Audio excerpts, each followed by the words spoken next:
ജോബിൻ്റെ പുസ്തകത്തിൽ നിന്നുള്ള വായന 23-ാം അധ്യായം. ജോബിൻ്റെ മറുപടി. ജോബ് പറഞ്ഞു, ഇന്നും എൻ്റെ യാവലാതി തിക്തമാണ്. ഞാൻ എത്ര വിലപിച്ചിട്ടും എൻ്റെ മേലുള്ള അവിടുത്തെ കരം ഭാരമേറിയതാണ്. എവിടെ ഞാൻ അവിടുത്തെ കണ്ടെത്തുമെന്ന് അറിഞ്ഞിരുന്നെങ്കിൽ, അവിടുത്തെ സിംഹാസനത്തെ സമീപിക്കാൻ കഴിഞ്ഞിരുന്നെങ്കിൽ, എൻ്റെ പരാതി അവിടുത്തെ മുൻപിൽ ബോധിപ്പിക്കുകയും ഞാൻ ന്യായവാദം നടത്തുകയും ചെയ്യുമായിരുന്നു. അവിടുന്ന് എനിക്ക് എന്തു പ്രത്യുത്തരം നൽകുമെന്നും എന്നോട് എന്ത് സംസാരിക്കുമെന്നും ഞാൻ അറിയുമായിരുന്നു. അവിടുന്ന് തൻ്റെ ശക്തിയുടെ മഹത്വത്തിൽ എന്നോട് ന്യായവാദം നടത്തുമോ? ഇല്ല. അവിടുന്ന് ഞാൻ പറയുന്നത് ശ്രദ്ധിക്കും. നീതിമാന് അവിടുത്തോട് വാദിക്കാൻ കഴിയും. എൻ്റെ വിധിയാളൻ എന്നെ എന്നേക്കുമായി മോചിപ്പിക്കും. ഇതാ, ഞാൻ മുൻപോട്ട് പോയാൽ അവിടുന്ന് അവിടെയില്ല. പുറകോട്ട് പോയാലും അവിടുത്തെ കാണാൻ സാധിക്കുകയില്ല. ഇടത്തുവശത്ത് ഞാൻ അവിടുത്തെ അന്വേഷിക്കുന്നു, എന്നാൽ എനിക്ക് അവിടുത്തെ കാണാൻ സാധിക്കുന്നില്ല. വലത്തുവശത്തേക്ക് തിരിഞ്ഞാലും ഞാൻ അവിടുത്തെ കാണുന്നില്ല, എന്നാൽ എൻ്റെ വഴി അവിടുന്ന് അറിയുന്നു.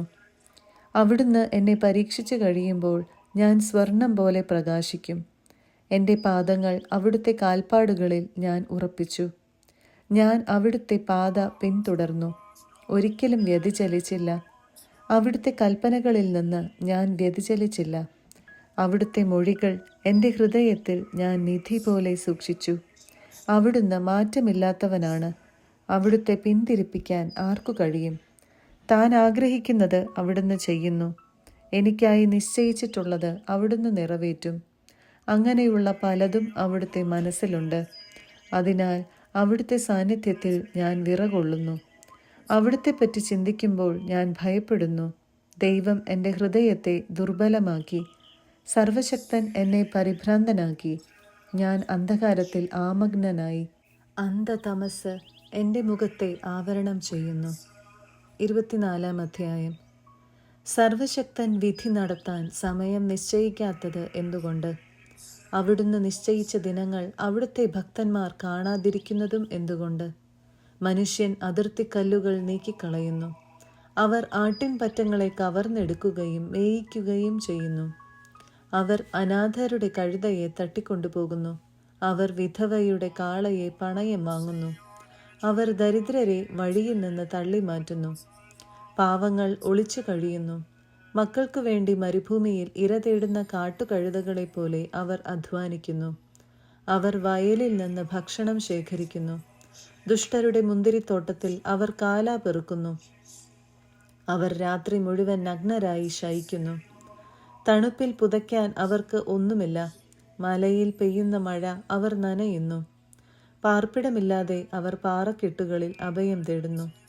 മുല കുടിക്കുന്ന അനാഥ ശിശുക്കളെ പറിച്ചെടുക്കുകയും ദരിദ്രരുടെ കുഞ്ഞുങ്ങളെ പണയം വാങ്ങുകയും ചെയ്യുന്നവരുണ്ട്. ദരിദ്രർ നഗ്നരായി അലയുന്നു. അവർ വിശന്നുകൊണ്ട് കറ്റ ചുമക്കുന്നു. അവർ ദുഷ്ടന്മാരുടെ ചക്കിൽ ഒലിവെണ്ണയും വീഞ്ഞും ആട്ടിയെടുക്കുന്നു.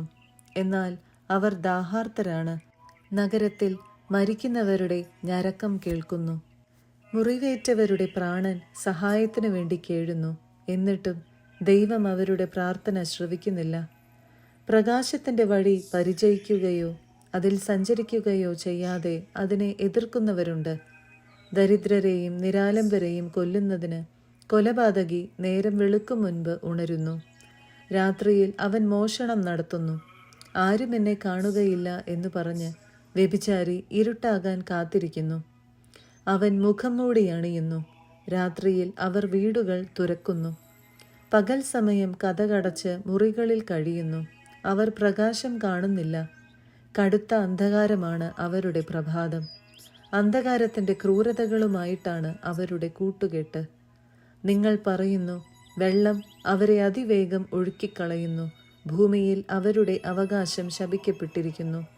കച്ചവടക്കാർ അവരുടെ മുന്തിരിത്തോട്ടങ്ങളെ സമീപിക്കുന്നില്ല. വരൾച്ചയും ചൂടും ഹിമജലത്തെ എന്ന പോലെ പാപിയെ പാതാളം തട്ടിക്കൊണ്ടുപോകുന്നു. മാതൃഗർഭം പോലും അവരെ വിസ്മരിക്കുന്നു. അവരുടെ നാമം ഒരിക്കലും ഓർമ്മിക്കപ്പെടുന്നില്ല. അങ്ങനെ ദുഷ്ടതയെ വൃക്ഷമെന്ന പോലെ വെട്ടി നശിപ്പിക്കും. മക്കളില്ലാത്ത വന്ധ്യകളെ അവർ ഇരയാക്കുന്നു. വിധവയ്ക്ക് അവർ ഒരു നന്മയും ചെയ്യുന്നില്ല. ദൈവം തൻ്റെ ശക്തിയാൽ ബലവാന്മാരുടെ ആയുസ് വർദ്ധിപ്പിക്കുന്നു. ജീവിതത്തെപ്പറ്റി നിരാശരാകുമ്പോൾ അവർ ഉണർന്നെഴുന്നേൽക്കുന്നു. ദൈവം അവർക്ക് സുരക്ഷിതത്വം നൽകി സഹായിക്കുന്നു. അവരുടെ വഴികളിൽ അവിടുത്തെ ദൃഷ്ടികൾ പതിഞ്ഞിരിക്കുന്നു. അല്പകാലത്തേക്ക് അവർ ഉയർത്തപ്പെടുന്നു, പിന്നീട് അവർ ഇല്ലാതാകുന്നു. കള പോലെ അവർ വാടി നശിക്കുന്നു. കതിർക്കുല പോലെ അവരെ കൊയ്തെടുക്കുന്നു. ഇത് ശരിയല്ലെങ്കിൽ ഞാൻ നുണയനാണെന്നും ഞാൻ പറയുന്നത് അർത്ഥശൂന്യമാണെന്നും ആര് തെളിയിക്കും? 25-ാം അധ്യായം. ബിൽദാദ് മൂന്നാമതും സംസാരിക്കുന്നു. ശൂഹ്യനായ ബിൽദാദ് പറഞ്ഞു, ആധിപത്യം ദൈവത്തോടു കൂടിയാണ്. എല്ലാവരും അവിടുത്തെ ഭയപ്പെടുന്നു. അവിടുന്ന് ഉന്നത സ്വർഗത്തിൽ സമാധാനം സ്ഥാപിക്കും. അവിടുത്തെ സൈന്യത്തിന് കണക്കുണ്ടോ? അവിടുത്തെ പ്രകാശം ആരുടെ മേലാണ് ഉദിക്കാതിരിക്കുക? അപ്പോൾ മനുഷ്യൻ എങ്ങനെ ദൈവത്തിൻ്റെ മുൻപിൽ നീതിമാനാകാൻ കഴിയും? സ്ത്രീയിൽ നിന്ന് ജനിച്ചവൻ എങ്ങനെ നിർമ്മലനാകും? ഇതാ, അവിടുത്തെ ദൃഷ്ടിയിൽ ചന്ദ്രനു പ്രകാശമില്ല, നക്ഷത്രങ്ങളും നിർമ്മലമല്ല. അപ്പോൾ കൃമിയായ മനുഷ്യൻ്റെ, പുഴുവായ മനുഷ്യപുത്രൻ്റെ സ്ഥിതി എന്ത്? 26-ാം അധ്യായം. ജോബിൻ്റെ മറുപടി. ജോബ് പറഞ്ഞു, ശക്തിയറ്റവനെ നീ എത്രമാത്രം സഹായിച്ചു? ബലഹീനമായ കരങ്ങളെ നീ എപ്രകാരം രക്ഷിച്ചു? ബുദ്ധിഹീനനെ നീ എപ്രകാരം ഉപദേശിക്കുകയും എത്ര ഉദാരമായി യഥാർത്ഥ വിജ്ഞാനം പകർന്നു കൊടുക്കുകയും ചെയ്തു. ആരുടെ സഹായത്തോടെയാണ് നീ വാക്കുകൾ ഉച്ചരിച്ചത്? ആരുടെ ചൈതന്യമാണ് നിന്നിൽ നിന്ന് പുറപ്പെട്ടത്? അധോലോകത്തിലെ നിഴലുകൾ വിറകൊള്ളുന്നു, ജലവും അതിലെ ജീവികളും പ്രകമ്പനം കൊള്ളുന്നു. പാതാളം ദൈവത്തിൻ്റെ മുൻപിൽ അനാവൃതമായിരിക്കുന്നു. നരകത്തെ ഒന്നും മറച്ചിട്ടില്ല. ശൂന്യതയുടെ മേൽ അവിടുന്ന് ഉത്തരദിക്കിനെ വിരിക്കുന്നു. ഭൂമിയെ ശൂന്യതയുടെ മേൽ തൂക്കിയിട്ടിരിക്കുന്നു. ജലത്തെ അവിടുന്ന് തൻ്റെ കനത്ത മേഘങ്ങളിൽ ബന്ധിച്ചിരിക്കുന്നു. അതിൻ്റെ ഭാരത്താൽ മേഘം കീറിപ്പോകുന്നില്ല. ചന്ദ്രൻ്റെ മുഖം അവിടുന്ന് മറയ്ക്കുന്നു, തൻ്റെ മേഘത്തെ അതിൽ വിരിച്ചിടുന്നു. പ്രകാശത്തിൻ്റെയും അന്ധകാരത്തിൻ്റെയും അതിർത്തിയിൽ ജലോപരിതലത്തിൽ അവിടുന്ന് ഒരു വൃത്തം വരച്ചിരിക്കുന്നു. ആകാശത്തിൻ്റെ തൂണുകൾ കുലുങ്ങുന്നു. അവിടുത്തെ ശാസനയാൽ അവ ഭ്രമിച്ചു പോകുന്നു.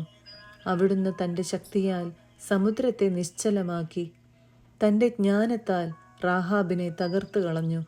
അവിടുന്ന് തൻ്റെ ശ്വാസത്താൽ ആകാശത്തെ പ്രശോഭിപ്പിച്ചു. പായുന്ന സർപ്പത്തെ അവിടുത്തെ കരം പിളർന്നു. ഇതെല്ലാം അവിടുത്തെ നിസ്സാര പ്രവർത്തനങ്ങളാണ്. അവിടുത്തെപ്പറ്റി എത്ര നേരിയ ഒരു സ്വരം മാത്രമാണ് നാം കേട്ടിട്ടുള്ളത്. അവിടുത്തെ ശക്തിയുടെ ഇടിമുഴക്കം ആർക്കു ഗ്രഹിക്കാൻ കഴിയും?